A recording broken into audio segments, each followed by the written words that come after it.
Good morning बच्चों, कैसे हो आप सभी। आशा करता हूँ आप सब बहुत अच्छे और अपनी अपनी पढ़ाई अच्छे से कर रहे हो। बच्चों, जो बच्चे इस चैनल पर पहली बार आए हैं वो इस चैनल को सब्सक्राइब करके बेल आइकन को प्रेस कर दीजिए। देखिए बच्चों, आज का जो हमारा टॉपिक है वो है मीटर सेतु। तो देखिए बच्चों, मीटर सेतु को पढ़ते हैं कि ये है क्या। देखिए, यह व्हीट स्टोन सेतु के सिद्धांत पर कार्य करने वाला एक उपकरण है जिसकी सहायता से किसी चालक तार का प्रतिरोध ज्ञात किया जा सकता है। बच्चों, जो मीटर सेतु होता है ये व्हीट स्टोन सेतु के सिद्धांत पर काम करने वाला एक उपकरण है, यानी कि इसमें हम व्हीट स्टोन सेतु का सिद्धांत अप्लाई कर सकते हैं और इसकी सहायता से हम किसी चालक तार का प्रतिरोध ज्ञात कर सकते हैं। अब देखिए बच्चों, अगला टॉपिक है रचना, यानी कि मीटर सेतु की रचना कैसे कैसे होती है। देखिए बच्चों, इसमें लिखा है कि इसमें 1 मीटर लंबा मैग्नीन या कांस्टेंटन का तार लगा होता है। मैग्नीन या कांस्टेंटन मिश्र धातु का कोई तार 1 मीटर लंबा इसमें लगा होगा, जो एक लकड़ी के पटरे पर पैमाने की सहायता से कसा होता है। यानी कि लकड़ी का एक पटरा होगा, उसके एक साइड जो है एक पैमाना लगा होगा 1 मीटर लंबा, फिर उस पैमाने के ऊपर जो है बच्चों ये तार लगा होगा, 1 मीटर लंबा तार उसके ऊपर कसा होगा। दोनों सिरों से 2 L आकार की तांबे की पत्तियां लगी होती हैं, यानी कि इनके दोनों सिरों पर तांबे की पत्तियां लगी होंगी जिनका आकार क्या होगा, L होगा। इन पत्तियों के बीच में दोनों ओर से कुछ स्थान छोड़कर एक अन्य पत्ती लगी होगी, यानी कि जो दोनों पत्तियां होंगी L आकार की, जैसे मान लीजिए यहाँ पर आ गई वो पत्ती, एक पत्ती यहाँ पर आ गई, इसके बीच में थोड़ी सी जगह छोड़ करके ये एक तीसरी पत्ती जो है ऐसे लगी होगी, जिन पर 3 संबंधक पेच लगे होते हैं। बच्चों, इस बीच वाली पट्टी पर या बीच वाली पत्ती जो होती है इस पर 3 संबंधक पेच लगे होंगे, जबकि एल आकार की जो पत्ती होगी, जबकि एल आकार की पत्ती पर दोनों सिरों पर 2 संबंधक पेच लगे होते हैं। जो एल आकार की पत्ती है ये वाली, तो एक संबंधक पेच यहाँ लगा होगा, एक संबंधक पेच यहाँ लगा होगा। ठीक ऐसे ही दूसरी एल आकार की पत्ती पर ये 2 संबंधक पेच लगे होंगे। तो बच्चों, ये है इसकी रचना। आइए इसको डायग्राम से समझते हैं कि ये कैसे होती है। देखिए बच्चों, ये मीटर सेतु की संरचना है। ठीक है, देखिए ये होता है इसमें 1 मीटर लंबा तार। ठीक है, इसके नीचे क्या होता है, पैमाना, और ये पूरा एक ऐसे पटरे पर जड़ा हुआ होता है। ठीक है ना, एक पटरा होगा उसके ऊपर ये ऐसे जड़ा हुआ होगा पूरा। हमने वो ये पटरा यहाँ पर नहीं बना रखा है। अब देखिए, इसके तार के इस सिरे पर एक एल आकार की ये पत्ती लगी है जो कि तांबे की है। ठीक है, इसके इस दूसरे सिरे पर भी क्या है, एक एल आकार की पत्ती लगी हुई है।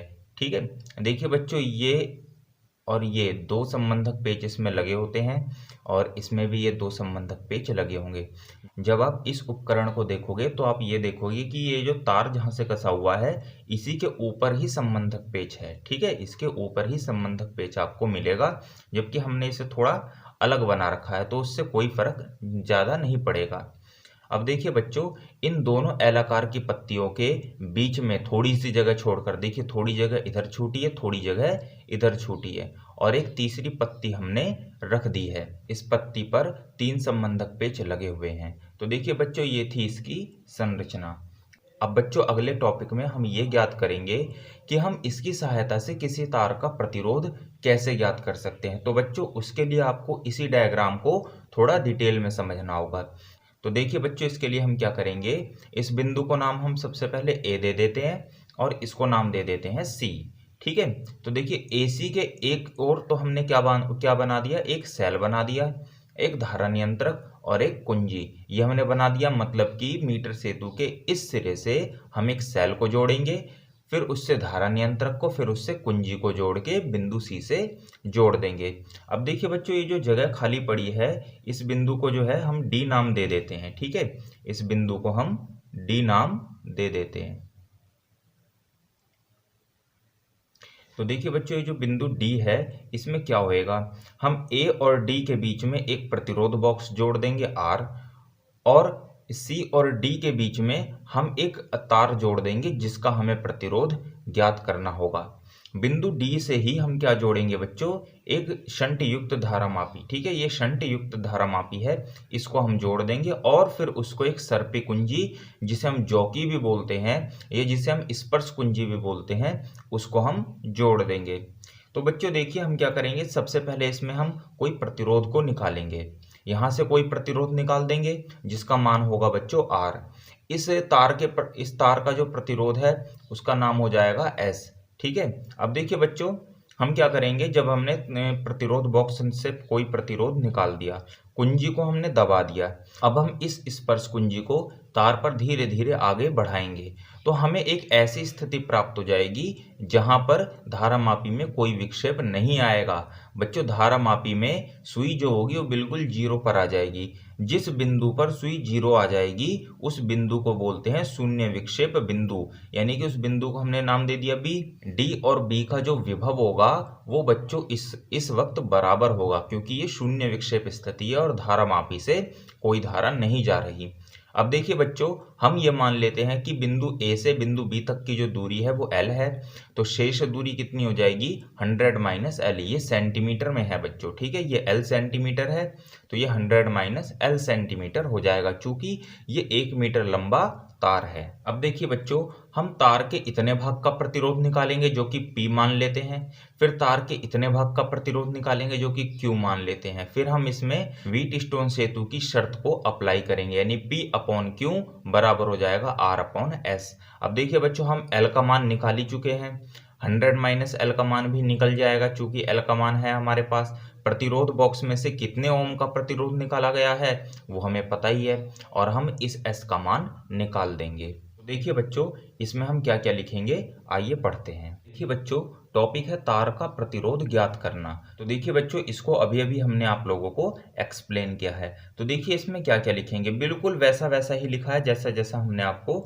समझाया है, मतलब शब्द थोड़े बहुत ऊपर नीचे हो सकते हैं, आप इसे अपने शब्दों में भी लिख सकते हैं। देखिए बच्चों इसमें क्या है, इसके लिए जिस तार का प्रतिरोध ज्ञात करना होता है उसे C व D के बीच रिक्त स्थान में तथा एक प्रतिरोध बॉक्स बिंदु A व D के बीच रिक्त स्थान में लगा देंगे। ठीक है बच्चों, जो प्रतिरोध बॉक्स था उसे हमने इस साइड लगाया था और जिस तार का प्रतिरोध हमें ज्ञात करना था उस तार को हमने इस साइड लगा दिया था। बिंदु A व C के बीच एक सेल धारा नियंत्रक RH व एक कुंजी K लगा देते हैं। बच्चों A और C के बीच में हमने क्या लगाया था, एक सेल लगाया था, एक धारा नियंत्रक लगाया था RH और एक कुंजी लगाई थी K। बिंदु D से एक शंट युक्त धारामापी जोड़कर उसमें एक सर्पी कुंजी या जॉकी को जोड़ देते हैं। बिंदु D से हमने एक धारामापी जोड़ा था जो कि शंट युक्त था और उसके साथ हमने एक सर्पी कुंजी या जॉकी या स्पर्श कुंजी को जोड़ दिया था जिसे तार पर स्पर्श करा सकते हैं। बच्चों जॉकी को हम इस तरीके से जोड़ेंगे कि तार पर हम उसे कहीं भी स्पर्श करा सकें बड़ी ही आसानी से। अब देखिए अब प्रतिरोध बॉक्स में से कोई प्रतिरोध R निकालकर कुंजी K को बंद कर देते हैं। बच्चों जो प्रतिरोध बॉक्स था उसमें से हम कोई प्रतिरोध को निकालेंगे और कुंजी K को बंद कर देंगे तथा जॉकी को तार के सहारे खिसकाकर ऐसी स्थिति प्राप्त करते हैं कि कुंजी को तार पर दबाने से धारामापी G में कोई विक्षेप उत्पन्न ना हो, यानी कि अब उस जॉकी को धीरे धीरे तार पर ऐसे सरकाएंगे आगे की तरफ और हम ऐसी स्थिति को ढूंढेंगे कि जिसमें धारामापी में कोई विक्षेप उत्पन्न ना हो, यानी कि अगर हम वहां जॉकी को लगा दें तो धारामापी में कोई विक्षेप नहीं आएगा, यानी कि धारामापी में कोई भी धारा नहीं जाएगी। उस स्थिति में क्या होगा, बिंदु D और B का जो विभव होगा वो बच्चों बराबर होगा। यह स्थिति शून्य विक्षेप स्थिति B कहलाती है। बच्चों ये शून्य विक्षेप स्थिति कहलाएगी। तार के दोनों भागों AB व BC की लंबाइयां मीटर पैमाने पर पढ़ लेते हैं। बच्चों जो तार के दोनों भाग हैं, यानी कि जब हमें शून्य विक्षेप स्थिति प्राप्त हो गया तो देखिए A से B और B से C तार ये दो भागों में बट जाएगा, तो हम दोनों भागों की लंबाइयां मीटर पैमाने पर पढ़ लेंगे।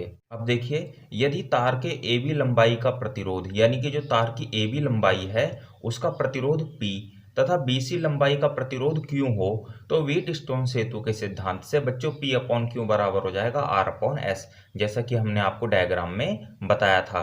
तार के इस भाग का प्रतिरोध अपॉन इस भाग का प्रतिरोध बराबर हो जाएगा इस R और ये S, इन दोनों के अनुपात के बराबर।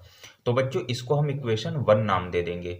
अब देखिए माना AB बराबर L, जो AB है उसकी लंबाई है L, तब BC बराबर कितना हो जाएगा बच्चों 100 माइनस L। अब देखिए यदि तार के पदार्थ का विशिष्ट प्रतिरोध, बच्चों जो तार है 1 मीटर लंबा उसके पदार्थ का विशिष्ट प्रतिरोध अगर रो हो, रो व अनुप्रस्थ काट का क्षेत्रफल a हो। ठीक है, जो उसका विशिष्ट प्रतिरोध है वो रो और अनुप्रस्थ काट का जो क्षेत्रफल है वो a है, छोटा a। बच्चों छोटा a हमने इसलिए माना है क्योंकि कैपिटल A जो है इसमें एक बिंदु है। ठीक है, देखिए बच्चों P बराबर क्या हो जाएगा, यानी प्रतिरोध क्या होता है, विशिष्ट प्रतिरोध गुणा तार की लंबाई अपॉन में अनुप्रस्थ काट का क्षेत्रफल। तो P बराबर हो जाएगा रो L अपॉन में A। और बच्चों Q बराबर हो जाएगा रो इंटू में 100 माइनस L अपॉन में A। अब देखिए बच्चों, अतः P अपॉन Q बराबर क्या हो जाएगा, रो L अपॉन में A, फिर पूरे के अपॉन में रो इंटू में 100 माइनस L अपॉन में A। देखिए बच्चों रो से रो कैंसिल हो जाएगा, A से A कैंसिल हो जाएगा, तो P upon Q is equal to आएगा L अपॉन में 100 माइनस L। अब देखिए बच्चों P अपॉन Q की जो वैल्यू है वो हम समीकरण 1 में पुट कर देंगे। तो देखिए ये हो जाएगा L अपॉन में 100 माइनस L is equal to R upon में S। अब देखिए बच्चों S की जब हम यहाँ से वैल्यू निकालेंगे तो S बराबर आएगा R इंटू में 100 माइनस L अपॉन में L। तो देखिए बच्चों ये क्या है, ये उस तार का प्रतिरोध है जिसका हमें ज्ञात करना था। इस सूत्र की सहायता से प्रतिरोध S का मान ज्ञात कर सकते हैं। अब देखिए बच्चों हम क्या करेंगे, धारा नियंत्रक से धारा को कम ज्यादा करेंगे और S के अलग अलग मान हम प्राप्त कर लेंगे। ठीक है, S के अलग अलग मान प्राप्त करेंगे भाई, 3 4 5 रीडिंग हम ले लेंगे और उनका औसत निकाल देंगे, एवरेज निकालेंगे उनका। तो उस तरीके से भी आप लोग कर सकते हो। तो बच्चों ये था कि मीटर सेतु के सहायता से हम किसी तार का प्रतिरोध कैसे ज्ञात कर सकते हैं। अब देखिए बच्चों अगला टॉपिक है तार के पदार्थ का विशिष्ट प्रतिरोध ज्ञात करना। बच्चों अभी अभी हमने जिस तार का प्रतिरोध ज्ञात किया है, अगर हमें उसका विशिष्ट प्रतिरोध ज्ञात करना हो तो वो भी बड़ी आसानी से ज्ञात कर सकते हैं।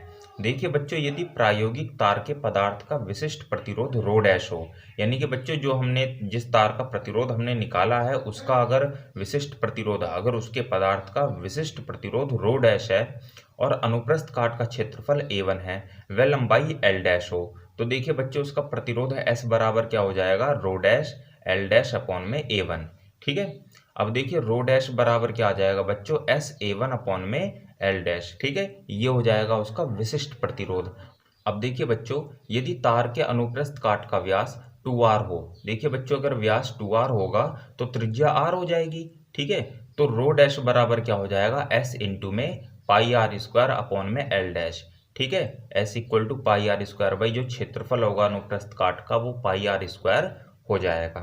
देखिए बच्चों इस सूत्र के द्वारा हम तार के पदार्थ का विशिष्ट प्रतिरोध ज्ञात कर सकते हैं। बच्चों देखिए S का मान हम पहले ही निकाल चुके हैं। L यानी कि चालक तार की लंबाई को हम मीटर पैमाने की सहायता से नाप लेंगे कि तार की लंबाई कितनी है, तो L का मान हो जाएगा। और स्क्रू गेज की सहायता से हम तार का व्यास भी निकाल सकते हैं। व्यास निकल गया तो उसकी त्रिज्या निकल जाएगी, और त्रिज्या निकल गई तो हम इस फॉर्मूले में तीनों चारों के मान रख के उसको सॉल्व कर सकते हैं और रो डैश का मान निकाल सकते हैं, यानी कि उस तार के पदार्थ का विशिष्ट प्रतिरोध भी ज्ञात कर सकते हैं। तो बच्चों आशा करता हूँ आपको ये सारे टॉपिक अच्छे से क्लियर हो गए होंगे। अगर किसी बच्चे को कोई प्रॉब्लम हो तो वो हमसे कमेंट बॉक्स में पूछ सकता है। तो बच्चों आज की वीडियो में बस इतना ही, मिलते हैं अगली वीडियो में। Okay, thank you.